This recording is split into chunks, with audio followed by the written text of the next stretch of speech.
Hello friends, welcome all in the sixth part of JEE Mains Continuity and Differentiability. Last સેશનની અંદર આપણે ડિફરન્શિયબિલિટી એટલે કે વિકલનીયતા વિશે ચર્ચા કરી અને કેટલાક ક્વેશ્ચન્સની શરૂઆત કરી. સો આજે આપણે એ જ પોઈન્ટને આગળ કન્ટિન્યુ કરીશું. સો આજનું સેશન સ્ટાર્ટ કરીએ. સો આજના સેશનનો જે ફર્સ્ટ ક્વેશ્ચન છે એ છે એફએક્સ ઇક્વલ્સ ટુ એક વિધેય તમને આપ્યું છે અને તમારે સાતત્ય અને વિકલનીય બંનેની વાત કરવાની છે. અચ્છા, સૌથી પહેલું તમને એ ખબર હોવી જોઈએ કે માનાંકમાં x less than or equals to 1 નો મિનિંગ એવો થાય કે -1 થી લઈને 1 ની વચ્ચે છે અને માનાંકમાં x ગ્રેટર ધેન 1 નો મિનિંગ થાય x ગ્રેટર ધેન 1 ઓર x લેસ ધેન -1. તો સૌથી પહેલા આપણે વિધેયને ડિવાઈડ કરીએ કે જો મને -1 થી લઈને -ઇન્ફાઇનાઇટ થી લઈને -1 ની વચ્ચે વિચારવું હોય તો મારું વિધેય આવશે હાફ માનાંકમાં x -1. પણ એઝ x ની કિંમત લેસ ધેન -1 છે તો એ વિધેય થઈ જશે -x -1 કારણ કે માનાંકનો જવાબ -x. ઓકે, એટલે આને આપણે આવી રીતે પણ લખી શકીએ કે હાફ -x -1 જ્યાં -ઇન્ફાઇનાઇટ થી લઈને -1 ની વચ્ચે. ત્યારબાદ -1 થી 1 માં વિધેય સેમ છે π/4 થી π/4 પ્લસ tan ઇનવર્સ x એટલે -1 થી લઈને 1 ની વચ્ચે અને ધેન હાફ x -1 જ્યાં 1 થી લઈને ઇન્ફાઇનાઇટ. તો સૌથી પહેલું સાતત્ય મારે ચેક કરવું પડે અને સાતત્ય ચેક કરવા માટે -1 ની ડાબી બાજુ અને 1 ની જમણી બાજુ ચેક કરી લે આપણે વિધેયનો જવાબ. હવે આમાં છેદ જેવું કઈ છે નહીં, છેદમાં 0/0 કે એવું કઈ સ્વરૂપ નથી ચેક થતું. તો આપણે સિમ્પલ વેમાં આવું વિચારીએ કે f ઓફ -1 માઇનસ એટલે -1 ની ડાબી બાજુ. તો -1 ની ડાબી બાજુ વિધેય શું છે તો કે -હાફ માઇનસ ઓફ -1 એટલે જવાબ 0 આવી જશે અને f ઓફ -1 પ્લસ તો π/4 plus tan inverse of -1. So π/4 minus π/4 એટલે જવાબ 0. તો માટે f of -1 minus equals f of -1 plus 1 હોવાથી તમે એવું કહી શકશો કે x બરાબર -1 આગળ સતત થશે વિધેય. ચલો આ પહેલું ડન થઈ ગયું. એ જ રીતે તમે f ઓફ 1 માઇનસ વિચારો. 1 માઇનસ એટલે 1 ની ડાબી બાજુ, 1 ની ડાબી બાજુ એટલે આ વિધેય થઈ જશે π/4 પ્લસ tan ઇનવર્સ x. તો π/4 પ્લસ tan ઇનવર્સ 1 એટલે π/4 પ્લસ π/4 તો આન્સર π/2 થઈ ગયો.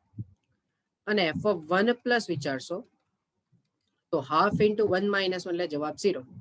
તો અહીંયા એવું ખ્યાલ આવી જશે કે f of 1 minus is not equals to f of 1 plus માટે x બરાબર 1 આગળ સતત નથી. હવે આપણી નિયમ પ્રમાણે જો x બરાબર 1 આગળ સતત નહીં હોય તો માટે કહી શકાય કે x બરાબર 1 આગળ વિકલનીય નથી જ. બરાબર, સતત નથી તો વિકલનીય કન્ફર્મ થવાનું જ નથી. એટલે પહેલો જવાબ તો આવી ગયો. હવે x બરાબર 1 આગળ આપણે ડેરિવેટિવ ચેક કરી લઈએ -1 આગળ. તો હું જ્યારે આનું વિકલન વિચારું બરાબર તો હવે હું f' x વિચારું તો -હાફ આવી જશે f'(x) કારણ કે -1 નું વિકલન 0 ને -x નું વિકલન -1 એટલે -હાફ. ક્યારે? -ઇન્ફાઇનાઇટ થી -1 ની વચ્ચે. બરાબર, અને π/4 નું વિકલન 0 ને tan ઇનવર્સ નું વિકલન 1/1 પ્લસ x². ક્યાંથી ક્યાં? -1 થી લઈને 1 ની વચ્ચે. હવે ઓલરેડી તમે 1 આગળ તો વાત કરી લીધી તો તમે વિકલન માટે ચેક કરો f' ઓફ -1 માઇનસ એટલે કે -1 ની ડાબી બાજુનું વિકલન આવશે -હાફ અને f' ઓફ -1 પ્લસ એટલે કે -1 ની જમણી બાજુનું વિકલન તો 1/2. તો માટે તમને એવું ખ્યાલ આવ્યો કે x બરાબર -1 આગળ પણ વિકલનીય નથી જ. તો એનો મિનિંગ હવે ફાઇનલ આન્સર તમે શું લખશો કે માત્ર ને માત્ર r -1 આગળ સતત એટલે 1 આગળ સતત નથી, બાકી બધા આગળ સતત અને r -1 અને 1 આગળ વિકલનીય. આ તમારો ફાઇનલ આન્સર. ઓકે, એટલે કે ઓપ્શન નંબર તમારે વિચારવો હોય તો ઓપ્શન નંબર એ થઈ જશે. કે આ એક આગળ સતત નથી, એટલે કે r-1 પર સતત અને -1 અને 1 પર વિકલનીય નથી. ચાલો નેક્સ્ટ ક્વેશ્ચન ની અંદર છે, તમને એવું પૂછવામાં આવ્યું છે કે વિધેય fx બરાબર મિનિમમ ઓફ માનાંકમાં sin x માનાંકમાં cos x અને 1/4 એ કેટલા બિંદુએ વિકલનીય નથી. હવે ક્લિયર છે ભાઈ કે આમાં તમારે કન્ફર્મ ગ્રાફ જ ડ્રો કરવો પડે, સમજો. અને હવે ગ્રાફ પ્લોટ કરવા માટે તમને એ પહેલા ખ્યાલ આવવો જોઈએ કે sin x માનાંક અને માનાંકમાં cos x નો ગ્રાફ કેવો હોય. તો આપણે સૌથી પહેલા ધ્યાનથી સમજો, આપણે સૌથી પહેલા માનાંકમાં sin x અને માનાંકમાં cos x ના ગ્રાફની વાત કરીએ. કયા અંતરાલમાં વાત કરવાની છે ભાઈ? 0 થી 2π. તો 0 થી 2π માં sin નો હું પહેલા ગ્રાફ બતાવું. તો sin નો ગ્રાફ આ 0 થી π અને π થી 2π. આ તમારા sin નો ગ્રાફ થયો. 0 થી π, π થી 2π. અને આ જ અંતરાલમાં cos નો ગ્રાફ તમારે વિચારવો હોય. અહીંયા આપણે લાઈન ડ્રો કરી દઈએ π/2 ની, અને અહીંયા આપણે લાઈન ડ્રો કરી દઈએ 3π/2 ની. તો આ જ અંતરાલમાં આ જ સ્કેલ પર cos નો ગ્રાફ, પણ માનાંકમાં cos નો ગ્રાફ. તો માનાંકમાં cos નો ગ્રાફ થઈ જશે આ રીતે, આ રીતે, અહીંયાથી 3π/2 અને ત્યાંથી 2π. અહીંયા તમારી ફાઇનલ લાઈન 2π થઈ ગઈ, બરાબર. અને y બરાબર 1/4. તો y બરાબર 1/4 રેખા, જો હવે હું તમને એક પોઈન્ટ ખાલી કહી દઉં, આ જે છેદ બિંદુ છે, આ બધા જ બિંદુઓ પર જવાબ 1/√2 હશે, બરાબર. કારણ કે આ પોઈન્ટ π/4 છે, અહીંયા 3π/4 હશે, અહીંયા 5π/4 હશે, ને અહીંયા 7π/4 હશે. આ 4 પોઈન્ટ એવા છે કે જ્યાં આગળ તમને y બરાબર 1/√2 ની રેખા મળશે. પણ આપણે જોઈએ છે 1/4, તો એ કમ્પલસરી નીચે તરફ હશે, અહીંયા કશે. એટલે આ રેખા આવી ગઈ y બરાબર 1/4 ની. એટલે હવે તમે ઓબ્ઝર્વ કરો કે તમે મિનિમમ ગ્રાફ જોઈએ છે. મિનિમમ એટલે જે નાનામાં નાનો ગ્રાફ હશે તે, બરાબર. તો બહુ ધ્યાનથી સમજો, ખાલી ગ્રાફ પરથી જ આપણને ખ્યાલ આવી જશે હે ભાઈ કે કેટલા પોઈન્ટ પર તમને જવાબ નથી મળવાનો. આ મેં કમ્બાઈન ગ્રાફ બતાવ્યો. હવે હું જે ગ્રાફ બતાવીશ એ ગ્રાફ એવો હશે કે જેમાં મિનિમમ વાળી શરતને આપણે ધ્યાનમાં લઈશું. ચાલો અત્યારે હું આ જે વ્હાઈટ ડોટ બતાવું ને, એ ત્રણેયના ઇન્ટરસેક્શનની વાત હશે. એટલે કે ત્યાંથી તમારા ગ્રાફને ચેન્જ કરવું પડશે. જો આ પહેલો, હવે આ જે પોઈન્ટ મેં બતાવ્યું એની તમે ડાબી બાજુ વિચારો, તો આ જે નીચેનો ગ્રાફ છે એ ગ્રાફ તમારો સૌથી મિનિમમ હશે, અને નીચેનો જે ગ્રાફ છે તે કોનો છે? સાઇન નો. હવે આ બિંદુ કયું હશે એ આપણને ખબર નથી, એનું આપણને કામ બી નથી. પછી આ બીજા બિંદુની વાત કરીશું, પછી આ થર્ડ, આ ફોર્થ, આ ફિફ્થ, આ સિક્સ, આ 7 ને આ 8. આ 8 બિંદુઓથી તમારો ગ્રાફ ચેન્જ થશે. એટલે હવે બહુ ધ્યાનથી સમજો. આ પહેલું, ધારો કે હું એ નામ આપી દઉં B, C, D, E, F, G અને H. ચાલો હવે, અને આ પાછા બધા જ બિંદુઓ એક જ લાઈન પર હશે, બરાબર. એટલે અહીંયા તમે આમ સ્પોટ નીચે કરો ને, તો અહીંયા એ બિંદુ, આ બી બિંદુ, આ સી બિંદુ, એ રીતે હું વાત કરું છું. તો હું અહીંયા નામ આપી દઉં કે ભાઈ આ A, B, C, D, E, F, ત્યારબાદ just a minute, sorry for that,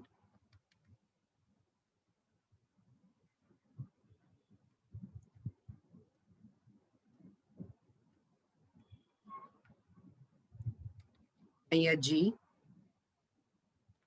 ને અહીંયા H, બરાબર. અને એની પછી મારે પાછું એ વચ્ચે લેવું જ પડશે, સોરી. અને H પછી તમારો પોઈન્ટ 2π,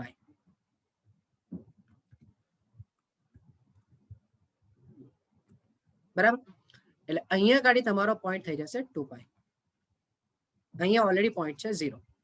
હવે બહુ ધ્યાનથી સમજવાની વસ્તુ છે ભાઈ. જો 0 થી એની વચ્ચે, 0 થી એની વચ્ચે ઉપર cos, બરાબર, પછી રેખા અને પછી સાઇન. એટલે તમારો કઈ ગ્રાફ આ રીતે આવશે, સાઇન નો ગ્રાફ થઈ ગયો. પછી એ થી બી ના અંતરાલમાં આ જે પોઈન્ટ છે, બરાબર, આ સાઈન નો ગ્રાફ છે, આ કોસ નો ગ્રાફ છે, ને નીચે રેખા છે. તો ત્રણેયમાં મિનિમમ કોણ?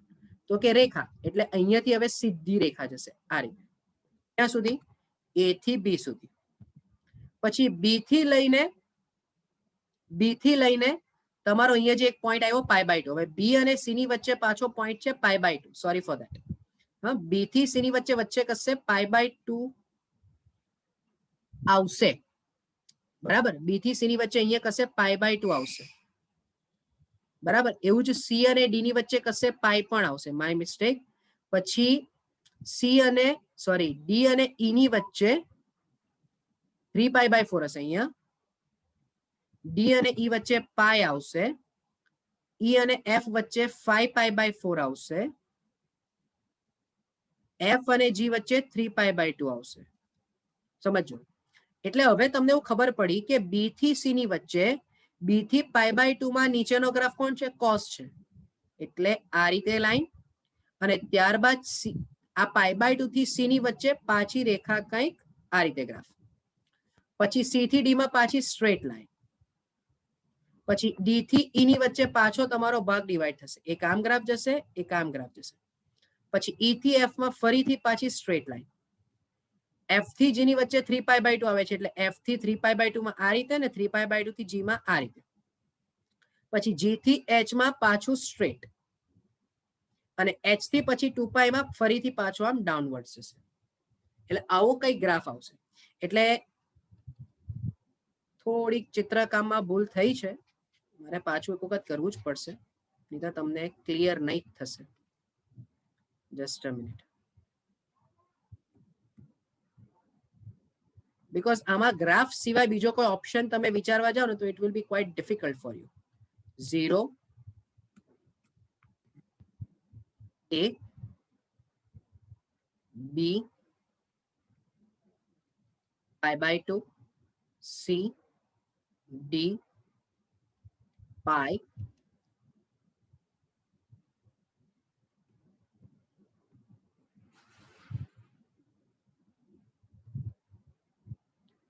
ત્યારબાદ E F 3π/2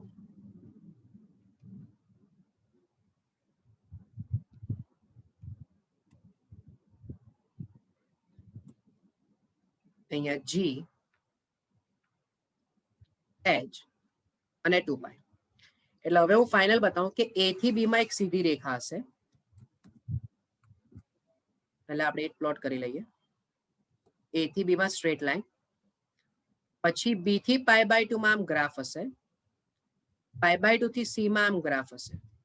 પછી C થી D માં પાછી સ્ટ્રેટ લાઈન. બરાબર, C થી D માં પાછી સ્ટ્રેટ લાઈન. D થી E માં વચ્ચે પાઈ, એટલે D થી પાઈ આમ, પાઈ થી E આ રીતે. પછી E થી F માં પાછી સ્ટ્રેટ લાઈન. F થી 3π/2 માં નીચે, 3π/2 થી G માં પાછું ઉપર, G થી H માં પાછી સ્ટ્રેટ લાઈન, અને H થી 2π માં પાછું નીચે. એવું જ અહીંયાથી 0 થી પહેલા. તો કયા કયા પોઈન્ટ પર કોર્નર આવ્યું? જો અહીંયા ધ્યાન આપો. તો ભાઈ આ 1, આ 2, 3, 4, 5, 6, 7, 8, 9, 10, 11. ટોટલ 11 પોઈન્ટ્સ આવશે કે જ્યાં તમારા ગ્રાફમાં કોર્નર આવશે. એટલે તમે એવું લખી શકો કે ટોટલ 11 બિંદુઓએ વિધેય વિકલનીય નથી. કારણ કે અહીંયા સૌથી અગત્યનું શું થશે કે જ્યાંથી તમારા ગ્રાફની મિનિમમ કિંમત આવશે તે તમારે ઊંચકવાની છે. હવે ઉપર જે મેં ગ્રાફ બતાવ્યો એ સમજવો થોડોક ડિફિકલ્ટ હશે, પણ તમે એક વખત ફરીથી સમજો. આજે નીચેથી ચાલુ થાય છે છેક સુધી, આજે નીચેથી ચાલુ થાય છે ને અહીંયા અટકી જાય છે 2π આગળ, એ સાઇન નો ગ્રાફ છે. આ ઉપરથી જે ચાલુ, અહીંયા હું એરો મારી દઉં, આ કોસ નો ગ્રાફ છે. આ નીચેથી જે સ્ટાર્ટ થાય છે તે સાઇન નો ગ્રાફ છે, અને આ તો રેખા મેં બતાવી જ છે ઓલરેડી, y બરાબર 1/4 ની. ઓકે, તો આ નીચેથી જે ચાલુ થાય છે કોન્સ્ટન્ટ, પાઈ આગળ આવીને 0 થાય છે, અને ત્યાંથી પાછો 2π આગળ, એ સાઇન નો ગ્રાફ છે. બરાબર, ઉપરથી જે ચાલુ થયો π/2 પર 0 આવ્યો, ફરીથી જઈને 3π/2 પર 0 આવ્યો અને 2π આગળ ગયો. એક કોસનો ગ્રાફ છે. અને હવે તમારે આ ત્રણેય ગ્રાફમાં એવા ગ્રાફની વાત કરવાની કે જે ત્રણેયમાંથી મિનિમમ થતો હોય. ઓકે, સો એના અકોર્ડિંગ મેં ઇન્ટરવલ બતાવ્યો છે. સમજો, આ જે ગ્રાફ પહેલો જે છે તે સાઇનનો ગ્રાફ છે, પછી આ રેખા છે 1/4 વાળી, બરાબર. ત્યાર પછી આ કોસનો ગ્રાફ છે, સાયમલ્ટેનિયસલી ફરીથી પાછો આ કોસનો ગ્રાફ, રેખા, સાઇન, સાઇન, રેખા, કોસ, કોસ, રેખા, સાઇન. આવી રીતે આખી વાર્તા થશે. એને તમે આના ગ્રાફની જોડે આને કમ્પેર કરો ને જ્યાં જ્યાં મેં પોઈન્ટ બતાવ્યા છે એ પોઈન્ટ સાથે જો બી થી 2π π/2 ની વચ્ચે તો આ ગ્રાફ બતાવ્યો છે મેં, એ અહીંયા દેખાય બી થી π/2. પછી π/2 થી સી ની વચ્ચે એટલે આ ગ્રાફ છે તો એ અહીંયા મેં બતાવ્યો છે. પછી સી થી ડી ની વચ્ચે રેખા આવી છે તો એ અહીંયા છે. પછી ડી થી પાઈ માં પાછો ગ્રાફ, સી થી પાઈ માં ગ્રાફ, ઈ થી એફ માં પછી સીધી રેખા, પછી એફ થી 3π/2 માં ગ્રાફ, 3π/2 થી જી માં, જી થી એચ માં સીધી રેખા અને એચ થી 2π માં, ને એવું જ પહેલા 0 થી એ માં. રાઈટ? સો દાખલો બહુ જ સિમ્પલ છે. ફરક માત્ર એટલો છે કે ગ્રાફ સિવાય આની કોઈ બીજી પોસિબિલિટીઝ દેખાતી નથી. બાકી બહુ લેન્ધી થઈ જાય. એટલે અહીંયા તમારો આન્સર શું થઈ જશે? 11 થઈ જશે. ઓકે, સો હોપફુલી ગ્રાફ તમને સમજમાં આવ્યો. ચાલો, હવે આમાં તમને એક વિધેય આપી દીધું છે. વિધેય છે માનાંકમાં x-1 પ્લસ માનાંકમાં x-5. હવે જો તમારે x બરાબર 3 આગળ આનું વિકલન કરવું હોય તો સૌથી પહેલું શું ચેક કરવું પડે? તમારે એ ચેક કરવું પડે કે આ વિધેય કેવી રીતે વર્ક કરશે. તો આના 2 પોઈન્ટ ઝીરોસ છે, 1 અને 5. તો મારું કામ શું હશે? તો કે સૌથી પહેલો ઇન્ટરવલ x ની કિંમત 1 થી લેસ, x લેસ ધેન 1 વિચારો. જો x લેસ ધેન 1 હશે તો મારું જે વિધેય બનશે એ હશે આનો જવાબ માઇનસમાં, આનો પણ જવાબ માઇનસમાં. એટલે fx બરાબર બની જશે -2x + 6. હોપ કે આ પોઈન્ટ ક્લિયર થયો હોય. જે પોઈન્ટ પર વિધેયનો જવાબ 0 ત્યાંથી ડાબી બાજુ એની જે કિંમત ઋણ હોય ને જમણી બાજુ એની કિંમત ધન હોય. બીજો અંતરાલ મારે બતાવવો પડે 1 થી લઈને 5 ની વચ્ચે. તો એનો મીનિંગ કે fx બરાબર 1 થી 5, તો fx બરાબર x - 1 ધન અને -x + 5, એટલે કે વિધેય અહીંયા થઈ જશે 4. અને ત્રીજો ઇન્ટરવલ x ગ્રેટર ધેન 5, તો fx બરાબર આ બંને જ ધન. ધેટ મીન્સ કે ગ્રાફ થઈ જશે, વિધેય થઈ જશે 2x - 6. રાઈટ? સો હવે તમને જે માંગ્યું છે કે માટે x બરાબર 3 આગળ વિધેય કેવી રીતે બિહેવ કરશે, f' તમારે શોધવું છે. તો x બરાબર 3 એટલે આ જ અંતરાલમાં આવશે, અહીંયા જ વચ્ચે x બરાબર 3 કવર થશે. તો એમાં fx 4 છે તો f' શું થઈ જશે? 0 થઈ જશે. એટલે x બરાબર 3 આગળ વિકલન 0. રાઈટ? સો હોપ કે આ બહુ ઇઝીલી તમારા માઇન્ડમાં ક્લિયર થઈ ગયું હશે. બરાબર? હા, પ્રોબ્લેમ ક્યાં થતે કે ધારો કે તમારું વિધેય x - 3 અને x - 5 ના ફોર્મેટમાં કે જો 3 આગળ વિધેય બદલાતું હતું કે ડાબું અને જમણું અલગ અલગ થતું તો પ્રોબ્લેમ ઉભો થતે કે ભાઈ તમને કદાચ વિકલનીયતા નહીં મળે. બટ અહીંયા એવું કઈ કેસ ઉભો થવાનો નથી. નેક્સ્ટ ક્વેશ્ચનમાં છે, તમને કીધું છે કે fx અને gx વિકલનીય વિધેય છે. fx અને gx વિકલનીય વિધેય છે. બીજું તમને એવું કીધું છે કે f"(x - g"(x) બરાબર 0. સાથે સાથે શરત આપી છે કે f'(1) બરાબર 2, g'(1) બરાબર 4, f(2) બરાબર 3, g(2) બરાબર 9. તો fx - gx ને x બરાબર 3/2 આગળ ખાલી જગ્યા જવાબ આવશે. આવો તમારો જવાબ છે. હવે જુઓ, સૌથી પહેલી વાર્તા કે અહીં f'(x - g"(x) બરાબર 0. તો એનો મિનિંગ શું થયો ભાઈ? કે f'(x બરાબર g"(x) હશે. હવે હું થોડો સંકલનનો કોન્સેપ્ટ અહીંયા એડ કરું તો જો f'(x બરાબર g"(x) હોય તો બંને બાજુ સંકલન લઈએ આપણે, બંને બાજુ સંકલન લઈએ તો f ડબલ ડેશ x નો આન્સર f ડેશ x હશે ને g ડબલ ડેશ નો આન્સર g ડેશ x હશે. બરાબર, ધારો કે આપણે કહી દઈએ c. હવે તમારી પાસે f ડેશ ઓફ 1 અને g ડેશ ઓફ 1 ની કિંમત છે. તો જો હું x બરાબર 1 આગળ ચેક કરું કે ભાઈ f ડેશ ઓફ 1 બરાબર g ડેશ ઓફ 1 વત્તા c, તો f ડેશ ઓફ 1 નો જવાબ થઈ જશે 2 ને g ડેશ ઓફ 1 નો જવાબ થઈ જશે 4. તો 2 ઇક્વલ્સ 4 પ્લસ c. તો c ની વેલ્યુ મળી ગઈ -2. સો માટે તમારો જવાબ થઈ ગયો f ડેશ ઓફ x બરાબર g ડેશ ઓફ x -2. આનું પાછું સંકલન કરો તો સંકલન f ડેશ x dx બરાબર integration g dash of dx -2 dx. તો હવે તમને મળી જશે fx બરાબર gx -2x પ્લસ c. પણ આમાં ઓલરેડી તમને બીજી પણ શરત આપી છે, જુઓ કે 2 આગળ બંનેનો જવાબ 3 અને 9 છે. તો માટે x બરાબર 2 આગળ f ઓફ 2 બરાબર g ઓફ 2 -2 into 2 પ્લસ, ધારો કે અહીંયા c ડેશ કીધો કારણ કે c ઓલરેડી આગળ લઈ લીધો. તો f ઓફ 2 નો જવાબ 3, g ઓફ 2 નો જવાબ 9 -4 પ્લસ c ડેશ. તો 3 is equals to plus 5 plus c dash. That means કે c dash બરાબર -2 થઈ જશે.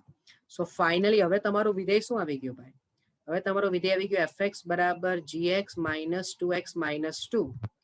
તો fx minus gx બરાબર -2x -2 આ વિધેય આવી જશે ભાઈ. અને હવે તમારે આની અંદર શું ચેક કરવાનું છે? તમારે ચેક કરવું છે x બરાબર 3/2 આગળ વિધેયનો જવાબ. બરાબર, તો માટે x બરાબર 3/2 તમે મૂકી દો. તો માટે x બરાબર 3/2 આગળ f of 3/2 minus g of 3/2 equals 3 into 3/2 minus 2. So that means કે f of 3/2 minus g of 3/2 equals -5. That is your answer. Right? So હવે આ એક પ્રકારનું એપ્લિકેશન ઓફ તમારી ડેરિવેટિવની વાત થઈ ગઈ કે દાખલો પ્યોર વિકલનનો જ હતો, પણ આમાં વિકલન કરતા શું ઇમ્પોર્ટન્ટ આવી ગયું? સંકલનનો કોન્સેપ્ટ આવી ગયો. ઓકે, સો હોપ કે આટલા સેશનમાં તમારા મગજમાં બધા કોન્સેપ્ટ ક્લિયર થયા હોય. આપણે 4 ડિફરન્ટ ટાઈપ્સ ઓફ ક્વેશ્ચન્સની ચર્ચા કરી. બાકીનું આપણે નેક્સ્ટ ક્વેશ્ચનની અંદર ચર્ચા કરીશું. So thank you from my side.